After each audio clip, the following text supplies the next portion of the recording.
Hey campers, and welcome back to the channel. My name is Mark and you are here for coffee and card games. So I don't know what time you're watching this, but if it's in the morning, grab your cup of coffee and let's dig through some more cards for the game Star Wars Unlimited. We've taken some time to look over some of the cards in the Green Faction Command. Today we're going to be doing a short video looking at each of the cards from the rarity of rare in specifically the Command faction within the first set of Star Wars Unlimited, which is called Spark of Rebellion. So with no further ado, let's take a quick look at all of the rare cards one by one that you can expect to see in Command for Star Wars Unlimited in their first set.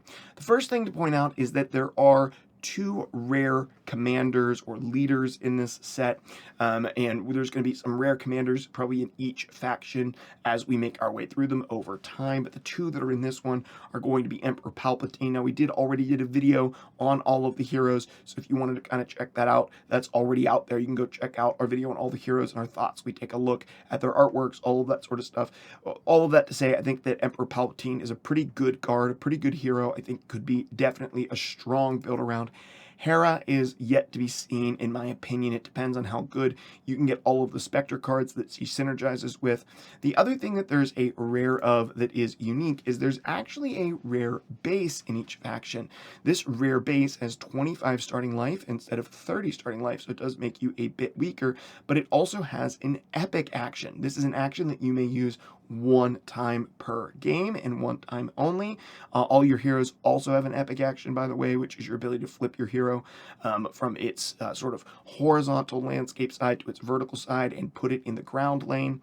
But this one here is the Energy Conservation Lab. 25 health, epic action. Play a unit that costs 6 or less from your hand. Give it ambush for this phase. So as an epic action, if you're going to already be paying something that costs 6 or more, you can pay that thing for 6 or more, and then you can also give it ambush using this one time of game. Epic action, of course, ambush is going to be the ability that allows it to attack directly in to another character or another ship or another vehicle in its current arena, in its lane, in its battlefields, whether it be ground or space. This allows you to instantly get value from something. We can take a quick look at what this looks like in the hyperspace variant. Really like the hyperspace of this one. And I think these are going to be clutch bases to get because, yeah, you're giving up a little bit of health, but in the grand scheme of things, if 5 health is going to make the difference, pretty high chance probably going to be losing anyway. That epic action might just be the thing to swing the game. This one affects the board pretty heavily, and because in the Green Faction, in Command, you're already going to be trying to ramp a little bit, you might be able to get that 6 cost or higher down pretty early, especially in Constructed. Let's take a look at each of the rare cards. There are 12 of them altogether for Command. The first one is this, the Emperor's Royal Guard. It is a 3-mana Villainy and Command card, a 3-mana 3/4, so pretty strong stat line, overall statted really well. And then it says this, while you control an official unit, this unit gains Sentinel. Now, there's specific units that would have sort of like this one. You can see has the Imperial tag there between its health and its attack. There'll be other units that would have that official tag on it. And it says this, while you control Emperor Palpatine as a leader or a unit, so pretty cool there. If you have Palpatine down as leader or unit, this unit gets +1/+0. Now, I'm not 100% sure in terms of clarity on this, if this is a 3-mana 3/4, and then when Palpatine flips, it's a 3/5, or if this is a 3-mana 3/5, even if Palpatine is just horizontal. I suspect it's even if he's horizontal, you're going to be paying a 3-mana 3/5, and you're probably going to grab that official keyword pretty easy here. You have Force, Imperial, Sith, and Official right on your Emperor Palpatine, so you control one. This coming down as a 3-mana 3/5 with Sentinel seems very strong. The full art of this card in the hyperspace mode is beautiful. This is a must play if you're going to be playing Palpatine. It could even be a play if you're not playing Palpatine, but most likely just going to be seen in the Palpatine deck. Going to be a really strong card for Palpatine. Ruka, I actually don't know. Thrawn's Assassin, I don't know this card super well. I don't know exactly where he's from. He's a 5 mana villainy and command, 3 attack, 6 health.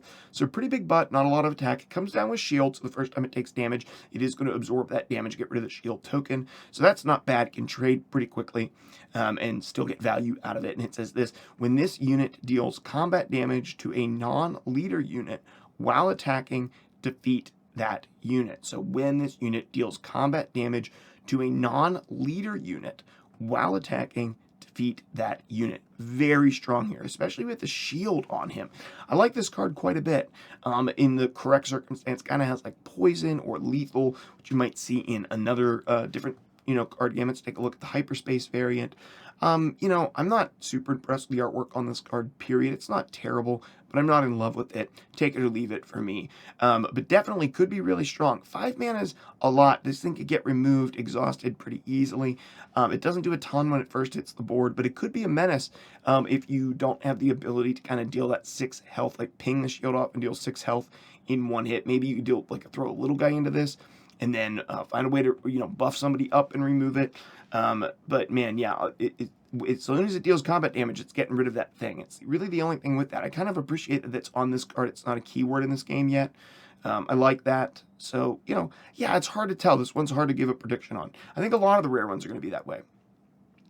This one is called Relentless, another unique vehicle, a 9 mana villainy command card, 8/8. The first event played by each opponent each round loses all abilities. This is sort of like an event hate card, something that can prevent your opponent from triggering abilities. The first event played by each opponent each round loses all abilities. Now, exactly what that means, I'm not 100% sure. I don't know if that erases the text. I don't know if this is virtually for each of us. This is a counter spell. This is expensive, though. 9 mana, 8/8. I mean, it's super dope. It's a really cool artwork. If we go ahead and give it the full art treatment, yeah, it's okay. It's okay. I think there's cooler Star Destroyers, but it is a Star Destroyer. This would be one I would just I'd love to have my hands on, even if I wasn't going to, use it. It has such a negative effect on you as well, unless you're just really playing only for board and you're not playing any events at all. If this only did it to your opponent, I would say, man, I wish this was maybe like a 5/8 and it only did it to your opponent and not to you. Yeah, I'm not in love with this card. I'm not in love with spending 9 mana on a big stacked body that could easily be exhausted or removed, that doesn't even block your lane, doesn't impact anything on the turn that it comes down, and when it does impact stuff, it actually hurts you. Not in love with that. So Relentless, kind of a B rate card, maybe a C rate for me. The next one is the Emperor's Legion. Once again, another villainy and command card here. 2 mana event. It says this: return each unit in your discard pile that was defeated this phase to your hand. Your opponent gets a really big turn. Maybe they destroy everything on your board. There is one card in blue, a legendary card that's sort of like a board wipe. I'm going to cycle all of those back to my hand. I like this. For 2 energy, it's not bad. But then, you know what? It's not super tempo friendly, right? Yeah, so you got some stuff that got removed. Okay, I'm going to cycle that stuff back to my hand. I can replay it. Maybe there's some value there to get something really big that had gotten destroyed this round. But a lot of times, you're going to be getting one thing. Maybe you're going to get 2 things with this, and then you still have to replay those things as well. So you're going to have to spend the resources on that to replay it. A lot of those things that are, the big ones you really want to save, you're probably not going to get to replay on the same turn that you play this. You're going to be pretty tapped out when it comes to your resource row. Yeah, so this card could be good. I'm not super hot on it. The hyperspace looks beautiful. I really like the hyperspace. You get the full bunker and kind of the explosion kind of going around. You kind of see the explosion going around. The ATST, I like that a lot. The Emperor's Legion. Okay, let's take a look at some of the heroism cards. The first one's going to be Bail Organa, a 1 resource heroism and command card with 1 attack, 2 health, which is a rebel official. And it reads this action: give an experience token to another friendly unit. And this is just a 1/2 for 1 that's going to sit back and buff your other units. you know, because Attacker has priority, it's pretty easy to ping this off unless maybe you got like a pretty good early game Sentinel down that would be able to defend him. The Hyperspace variant's really nice for this card. This is yet to be seen, you know, if you could really control the board and defend Bail Organa, maybe pretty good, just keeps buffing up your board. If you're unable to defend him though, man, he's pretty weak. You know, he's pretty easy, only that one attack, pretty easy to get rid of. But I think this could theoretically be a card that you would want, you know, a couple of in your deck, especially if you're playing something that's heavy board centric and buffing. I'm not sure I'll be playing that, but if I was, Bail Organa would certainly be going into it. The Admiral Ackbar, the Admiral himself, a 3 mana 1/4 heroism and command card. Love the Mon Calamari, love it. Freaking love this, love the artwork. The variant artwork is absolutely gorgeous. They picked a great one. I know this was showcased, but it is beautiful. I love the ship battle in the background. He looks like he's yelling at command. Love it. He has Restore once when he attacks. He is going to heal your base for 1. I'm not super hot on that ability. I got to see it really played out well, but I'm not super hot on it yet. And it says this: when played, you may deal damage to a unit equal to the number of your units you control in this arena. Now that is very strong, which I think to me makes Ackbar, you know, theoretically maybe a 3 of. You deal damage to a unit equal to the number of units you control in this arena. You're already trying to be board centric and win the board. If you need a way to ping something off, hit something that's behind a sentinel line, maybe you need a way to throw some damage at a big boy, you've already chunked him out, you need to finish him off. General Ackbar can do that really well.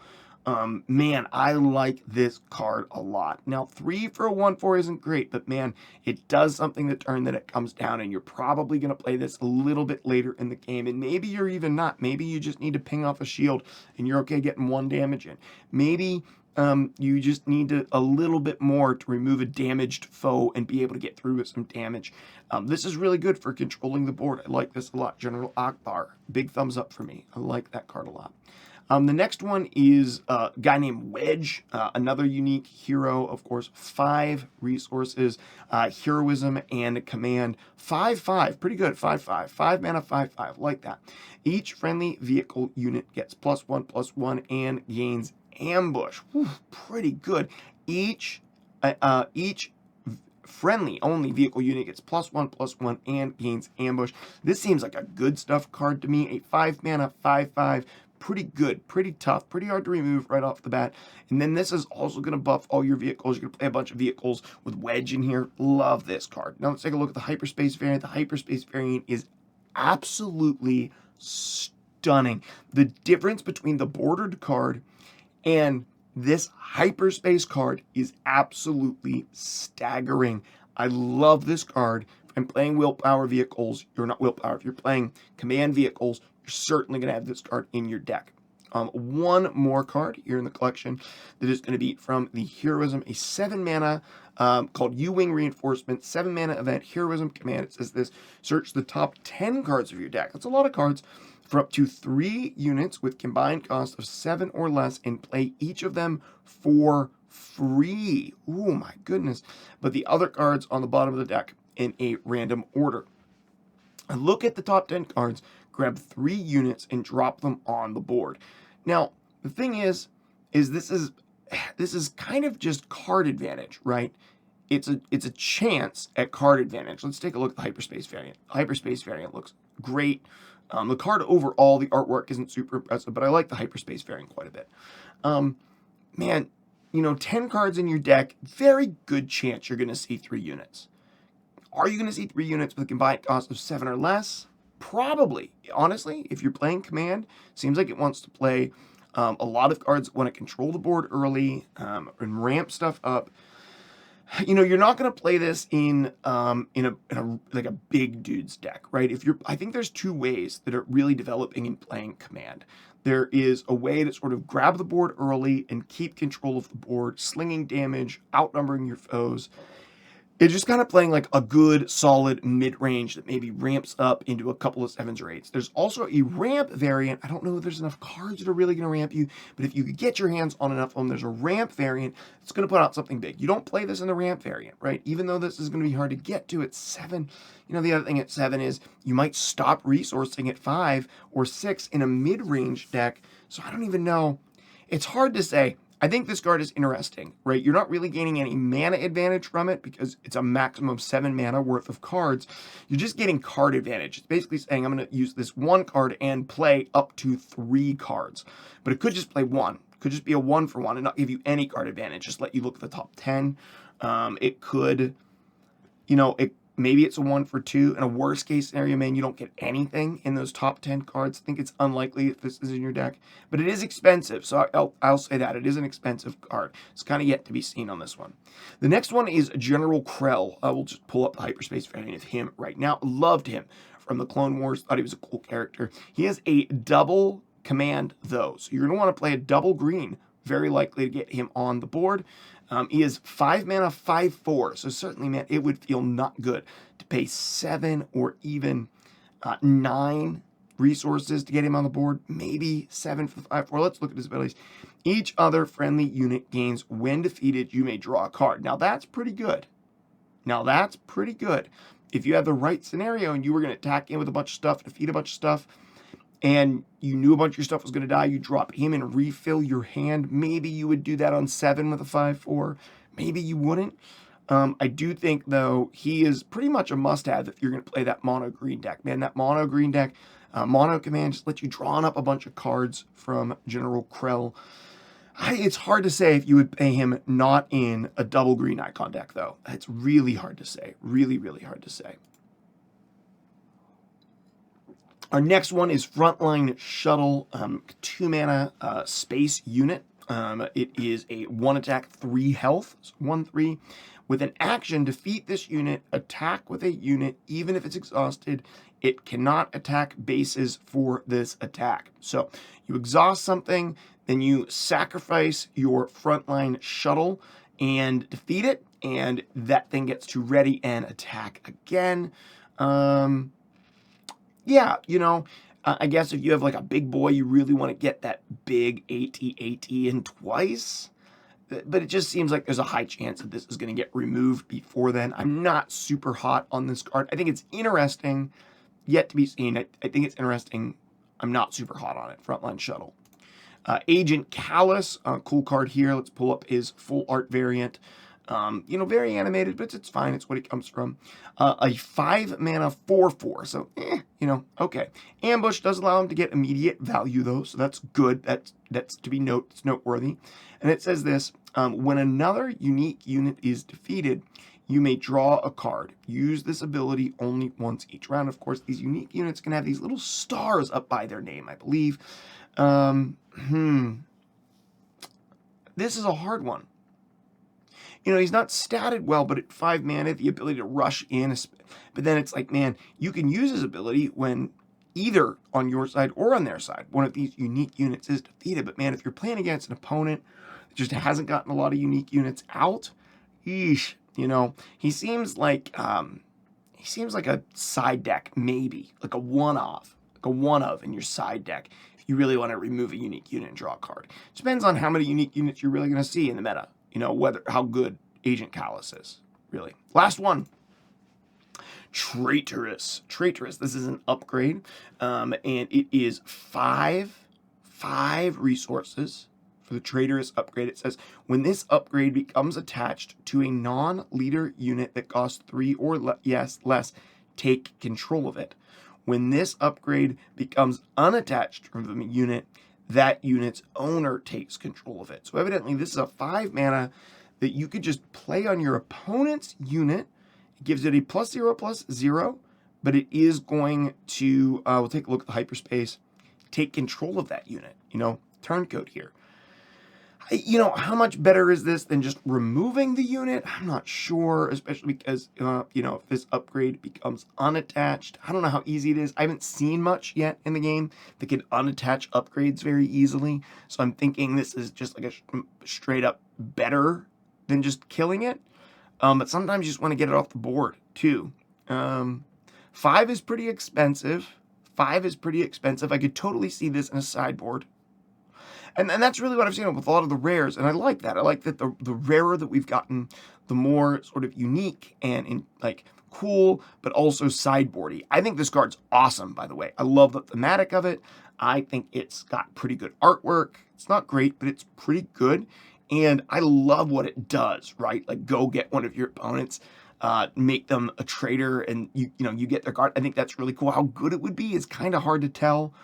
I think it could be good, though. I think it could be, guys. I think it could be good. I don't know. Let me know what you think in the comments below. Do you think Traitorous is good? Give me a rating, 1 to 10, in the comments below. 1 being terrible, 10 being, oh my gosh, this is a game-breaking card.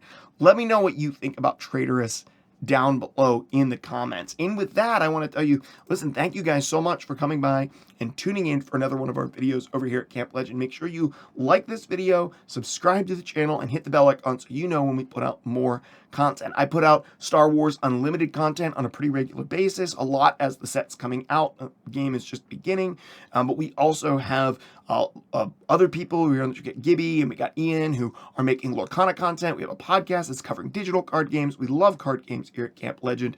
So pull up a seat around the campfire and hang out with us by clicking the subscribe button and hitting that bell icon so that you know when our next video goes live. That's going to do it for this one. I can't wait to start taking a look at the legendary cards for the Command faction, and yeah, I'm super pumped about that because I know those are really unique and super cool, and I'm gonna really want to get my hands on them. Let me know in the comments below what you think about Traitorous. Also, let me know in the comments below what card are you most excited to crack out of Command. If you have one that you're just super pumped, you can't wait to get your hands on, let me know in the comments below what card you're ready to crack. That's gonna do it for this video. Thank you guys for tuning in with me and watching, and I'll see you in the next video.